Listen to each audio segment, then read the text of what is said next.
Hello and welcome to Devil's Advocate. As India marks another Independence Day, what is it like to be a Muslim in India? And what does the world look like when seen through Muslim eyes?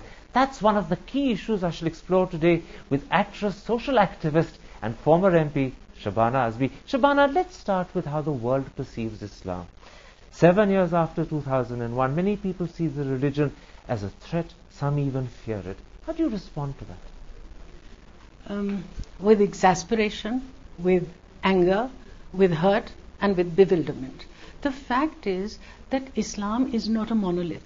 It resides in more than 53 countries in the world and takes on the culture of the country in which it resides. So it's moderate in some, it's liberal in others, it's extremist in others, and it's, there's a whole range of Islam that's available according to the culture. But the world, particularly after September 11th, tends to view as synonymous with terror. The sad part is it's not just Islam that's in a sense misunderstood, if not targeted, but Muslim people as well. In the West, particularly the Western media, because of the association with terror, Muslims have become figures of fear, for some figures of hate. Do you understand that or do you resent it? I'll go back a little bit to 1992 when the Babri Masjid was demolished. I have been raised in a very liberal bohemian family in which religion has not played any part at all. For me, being a Muslim really was about Urdu, about eating biryani and wearing qararas on Eid.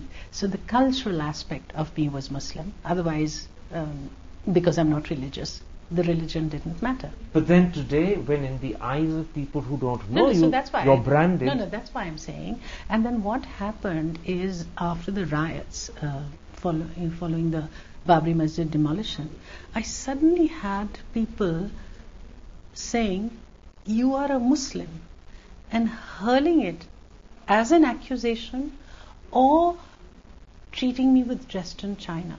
Either way, it was with a self-consciousness that I had never before experienced. It was very traumatizing.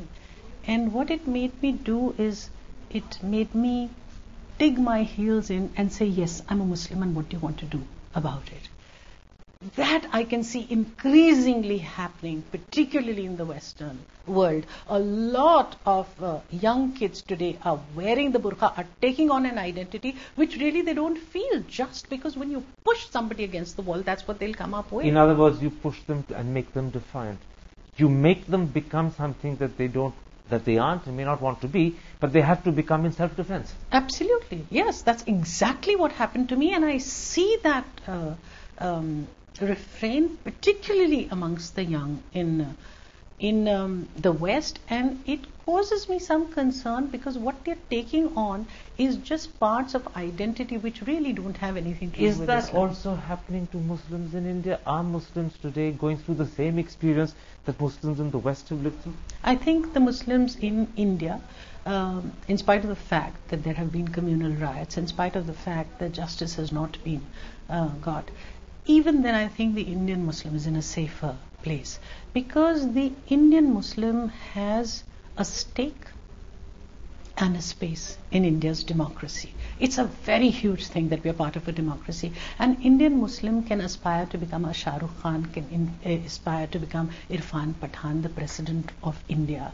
And that makes the Muslim far more hopeful and far less in despair than in other parts of the world. So it's the fact that they can participate in democracy, and more importantly, the fact that they can aspire to have dreams and live up to those dreams, that makes the difference. That's right. Have you, in your life, particularly in the last few years, because you're Muslim, faced up to distrust and suspicion? Have you suddenly noticed that people look at you in ways that perhaps they didn't earlier?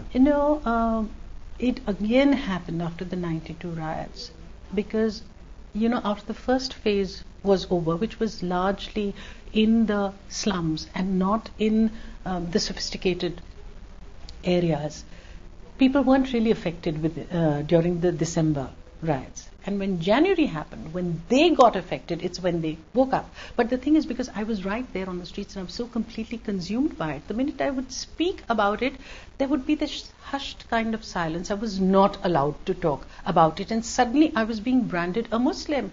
But my reaction was the same during the Sikh riots, and I had reacted exactly in the same way. At that time, this wasn't flung at me. So that, to me, was very, very difficult. Today, many people, not just abroad, but even in India, say that Muslims have to accept the onus of changing the image of their religion and the image of their community. Is that a fair thing to say? Or is I think it is. I think it is. I would accept that, because I think that